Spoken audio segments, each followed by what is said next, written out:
The 2026 Economic Survey delivers a stark warning. Indian cities are reaching the terminal limits of their demographic and infrastructural capacity. Migrating from village to city has been a rational response to poverty, but this rate of inward movement is no longer sustainable. This shift leaves a profound demographic void in the countryside. As the youth seek urban livelihood, vulnerable elderly populations are left isolated, lacking both physical care and reliable financial support. The economic productivity of traditional rural livelihoods has collapsed, making the exodus from the village a necessity for survival, rather than a choice. Relieving the pressure on India's cities requires more than urban planning. It requires a structural and systemic revival of the rural economy. Modernizing this economy depends on three distinct pillars. First, precision agriculture. Second, decentralized energy. And third, decentralized finance. This introduces a central paradox. If these modern technologies are significantly more productive, why hasn't rural India already adopted them to generate local wealth? The answer is the capital trap. Superior technology requires high initial transition costs that rural populations cannot pay up front, regardless of the long-term benefits. Current government policies and regulatory frictions often worsen this trap, keeping the price of entry too high for the average household to risk. Rural revival will remain out of reach until state policy synthesizes these three pillars to unlock capital and de-risk the transition for the end user. Traditional agriculture relies on manual labor and natural inputs. It's ecologically sustainable, but produces dangerously low yields.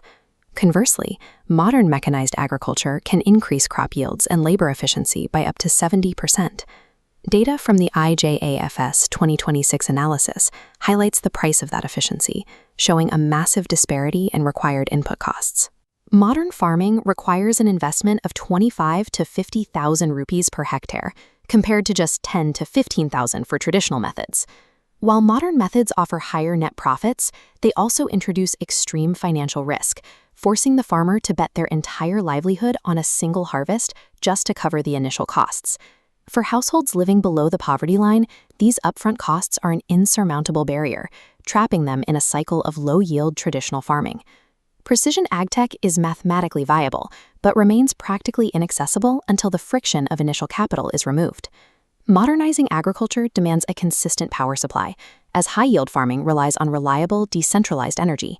Agrivoltaics provides a solution by combining crop cultivation with solar energy generation on the same land. The PM-KUSUM Scheme was launched to subsidize this transition, targeting the installation of solar-powered agricultural pumps. Recent reports from the Estimates Committee reveal a critical structural flaw in how these projects are funded. The central government provides 30% assistance, but the remaining 70% often falls entirely on the farmer. We must also account for the physical distance between these solar plants and the nearest electrical grid. The farmer is currently expected to pay the evacuation cost, the expense of connecting to the grid, out of pocket, adding a massive financial burden. These hidden costs cause many farmers to abandon the program, stalling the government's target of 10,000 megawatts of decentralized solar power. Policy incentives fail when localized funding gaps and infrastructure costs keep technology out of economic reach.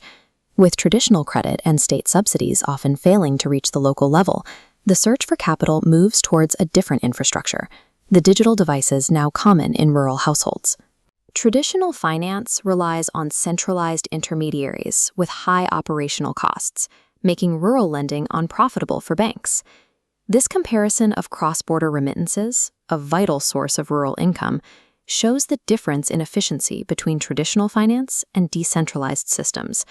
Traditional channels can take up to 2 days and drain 10% in fees.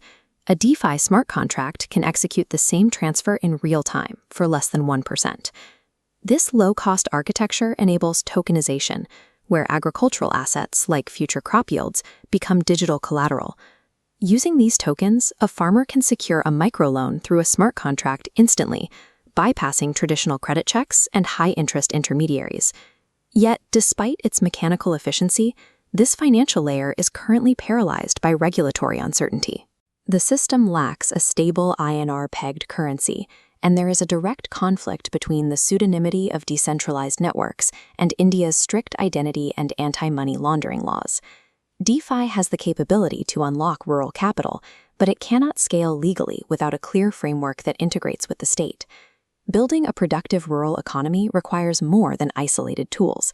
It requires a synthesized tech agri-stack. The base layer is hybrid agriculture, blending modern precision with the ecological resilience of traditional practices. The second layer is de-risked decentralized energy, providing the solar power required to drive high-yield equipment locally. The system is capped by regulated DeFi, which provides the low-cost digital capital needed to fund the entire architecture. When these layers interlock, the friction preventing the adoption of new technology is eliminated. For energy, state policy must shift the burden of evacuation costs from the farmer to the distribution companies. For finance, the Reserve Bank must integrate its digital rupee with decentralized platforms to satisfy compliance laws without sacrificing the efficiency of DeFi.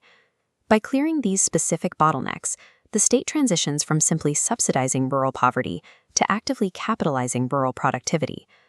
This returns us to the warning in the economic survey regarding the physical limits of India's cities. Successful rural modernization provides the only mathematical foundation capable of balancing India's demographic shift and preserving the health of its cities.